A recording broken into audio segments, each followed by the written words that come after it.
Salut tout le monde, aujourd'hui je suis à Bordeaux chez Eric alias Baronsat. Bonjour Eric. Bonjour Erwan. Baronsat, c'est ce petit personnage que vous connaissez peut-être déjà si vous êtes allé sur baronsat.net. Eric crée des modèles avec des Lego totalement originaux. Vous pouvez aller les voir sur son site. Il va nous expliquer quel est son parcours et comment il travaille. Quels sont tes domaines de prédilection ? Star Wars à la base, c'est vrai que ça a toujours été Star Wars, je sais pas pour quelle raison, et j'aime beaucoup Star Wars, j'ai collectionné des jouets Star Wars, et quand on a envie de se faire ses propres jouets en fait, soit on part dans des systèmes très compliqués à base de résine, de plastique qu'on découpe, on a beaucoup de talent, soit on a envie de faire quelque chose de plus rapide et de plus amusant, et sans colle, sans peinture, et on passe par les Lego, ce qui n'empêche pas que ça va se compliquer après par la suite, parce qu'apparemment en tant qu'humain on peut pas s'en empêcher, on part d'un truc simple et on le complique. Les enfants jouent avec les Lego, les adultes font des modèles colossaux et beaucoup de pièces, ils passent des heures et des heures. Princesse Leia avec ses macarons, ça c'est Walrusman en fait, mais c'est inspiré des figurines Kenner vintage, c'est pour ça qu'il a un torse orange et des jambes bleues, c'est les couleurs pop de l'époque. Parle-nous de ce Power Droid qui est très volumineux, qui est plus gros que ce que l'on peut voir pour les minifigs d'habitude. Power Droid, c'est un peu inexplicable, on a tous des personnages ou des objets fétiches. Je trouve très représentatif de Star Wars, parce qu'il est très carré, effectivement, il a toute l'esthétique de l'époque. Et comme j'avais déjà fait des figurines à l'échelle des mini-figurines quasiment, des toutes petites choses, j'étais parti sur quelque chose de plus grand. Donc je me suis retrouvé avec un format à peu près ou un 6e, et un robot beaucoup plus gros que ce dont il a l'air en photo d'ailleurs. J'étais parti pour faire une version plutôt vintage Kenner, c'est-à-dire dans des bleus marines avec une bande blanche.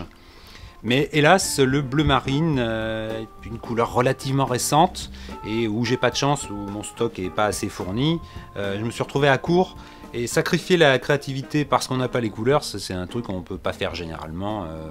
Soit on est très patient, on décide d'attendre que les pièces sortent ou d'aller les acheter, soit on se dit tant pis, je construis avec ce que j'ai, je reste dans l'esprit et puis je me fais plaisir parce que c'est quand même le truc à la base. Voilà, donc on a un robot qui doit faire à peu près une quinzaine de centimètres de haut, dont les pattes sont articulées. Il se trouve même moyen de cliqueter, mais c'est pas fait exprès. C'est un désavantage.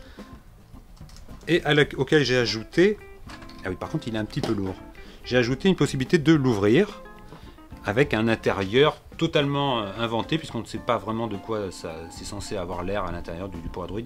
C'est purement esthétique, c'est un bloc là aussi très vintage Star Wars avec des couleurs, presque les couleurs de l'Empire entre le noir et le orange, mais pourquoi pas. On peut imaginer qu'ils ont la même mise sur une partie de l'industrie.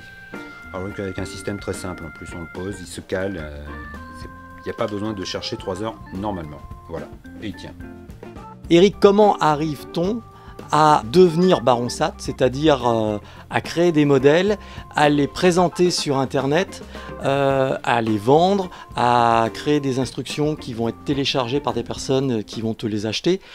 Comment arrive-t-on donc à ce niveau d'expertise et d'expérience ? Ça arrive tout seul, en fait, c'est comme pas mal de choses, c'est par passion. Quand on aime vraiment quelque chose, un sujet quelconque, on se concentre, on se reconcentre, on tourne autour, et à un moment on se lance, on voit qu'on aime ça, on continue, on développe, et on se retrouve effectivement avec un site internet, des créations, des photos, à s'occuper de faire les notices, de les mettre en ligne, de faire la promo, de faire tout ce qu'il y a autour, parce qu'à la base, on aime ça. Tous les modèles n'ont pas la chance d'être bien stockés, certains sont un peu tassés, comme celui-là par exemple, à qui il manque la moitié de la tête, ça c'est ballot. Alors on va ranger ça tout de suite. J'attrape mes petits tiroirs où les pièces sont toujours rangées par couleur, par forme, ce qui permet de gagner nettement du temps. Voilà. Après sur les petites pièces comme ça, il faudrait avoir des doigts super fins, mais bon, on fait avec ce qu'on a. Soit ce qu'on fait, c'est qu'on verse sur la table. Je crois que verser des Lego, c'est le geste de base.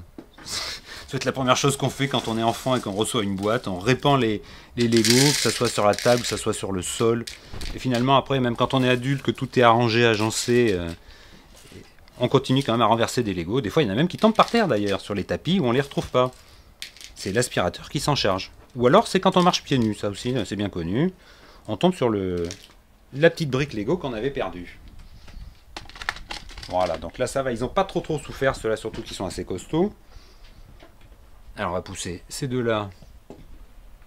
Ceux-là qui sont au format briquettes, c'est le truc franchement à la mode en ce moment. Alors, encore une tortue ninja. Ah, voilà sa tête. Et donc ça c'est Raphaël. Voilà. Avec ses sailles. J'avais même prévu un système pour les accrocher derrière. Et les mettre dans la main. Ils tiennent bien, ils sont bien articulés, ils tiennent bien debout. Ils ont beaucoup de qualité. Mais finalement, une époque, les gens demandaient beaucoup des figurines articulées, très très articulées. C'était vraiment le truc à la mode. Et depuis que Lego a commencé à sortir les Brickheads, les gens veulent maintenant des figurines très, très bloquées, très simples. Je pense que c'est essentiellement parce qu'ils les gardent au bureau, sur leur ordinateur ou sur leur table de travail. Et qu'ils n'ont pas besoin d'un truc sophistiqué qui a besoin d'être mis en position, prendre le soin de s'en occuper et tout. Moi, j'ai toujours été collectionneur plus ou moins de jouets. Tous les gens qui collectionnent du jouet ou des Lego connaissent le fameux terme Dark Age, ce qui est un âge qui se situe à la fin de l'adolescence et au début du jeune âge adulte, où normalement on laisse tomber tous ces jouets et on n'y revient pas. Sauf que, en fait, de plus en plus de gens ont tendance à y revenir. Et le Dark Age, qui pouvait avoir une durée de vie de 10 ans, 5 ans, maintenant un Dark Age, c'est presque 6 mois, quoi. Ça touche presque plus personne, tant le geek est devenu à la mode. Donc moi j'étais collectionneur avec essentiellement avec les jouets Star Wars Vintage, ce qui faisait courir un peu partout pour essayer de les rassembler. De collectionneur, comme c'était une passion, j'étais devenu marchand, enfin commerçant. J'avais monté une boutique pour les gens passionnés comme moi, parce que c'était pas facile à trouver, parce que tout le monde n'a pas le temps d'aller chercher au bout du monde des objets qu'il cherche pour sa collection. Et puis ensuite, j'ai dû fermer ma boutique et je me suis recentré sur un aspect un peu mineur de la collection qui était les Lego. J'ai toujours bien aimé les Lego, comme tout le monde, et ça revenait régulièrement tous les 5 ou 6 ans. Et j'avais aussi envie de faire plus que de vendre, je voulais créer. Parce que moi, à la base, je suis maquettiste graphiste, donc je sais mettre en ordre et j'ai aussi un œil d'esthète normalement. Et j'ai voulu utiliser ces qualités pour le monde du Lego, créer des modèles et en faire la promotion, les partager avec les gens. Et pourquoi Baron-Sat? Baron-Sat, c'était, c'est une blague en fait. À la base, c'est comme s'il y a quand on fait les choses en indépendant, on a toujours un côté pirate. Donc je me suis dit que pour mon logo, j'allais utiliser une tête de mort de chez Lego pour faire un drapeau pirate. Et après, je me suis dit, bon, il faut un nom qui soit en rapport, mais je voulais pas un nom, je fais pas dans le heavy metal, donc je voulais pas un nom sinistre à base de Skull ou de trucs comme ça. Et je suis allé chercher paradoxalement la culture vaudou, mais non pas directement, mais à travers le jeu, notamment Monkey Island, qui est aussi un jeu très amusant, très coloré, où les poupées vaudou permettent de faire des choses, mais en même temps, c'est pas dramatique. Et j'en suis arrivé à Baron Samedi, qui est un des personnages essentiels de la culture vaudou, que j'ai transformé en Baron Saturday pour que ça soit moins évident, et que j'ai raccourci en Baron Sat pour que ça soit encore moins évident. Comment fais-tu pour obtenir toutes ces pièces? Pour la plupart, ces pièces proviennent de boîtes que j'ai achetées, en fait, tout simplement. J'en achète aussi au détail sur des sites spécialisés sur Internet, quand j'ai besoin vraiment d'une quantité importante d'un certain type de pièces ou d'une certaine couleur. Par exemple, pour certains modèles Star Wars, on peut avoir besoin de beaucoup de pièces grises, et c'est vrai qu'avant d'en avoir suffisamment, ça peut prendre beaucoup de temps. Quand on les achète sur un site, hop, on en a autant qu'on veut. Hop, on les remet.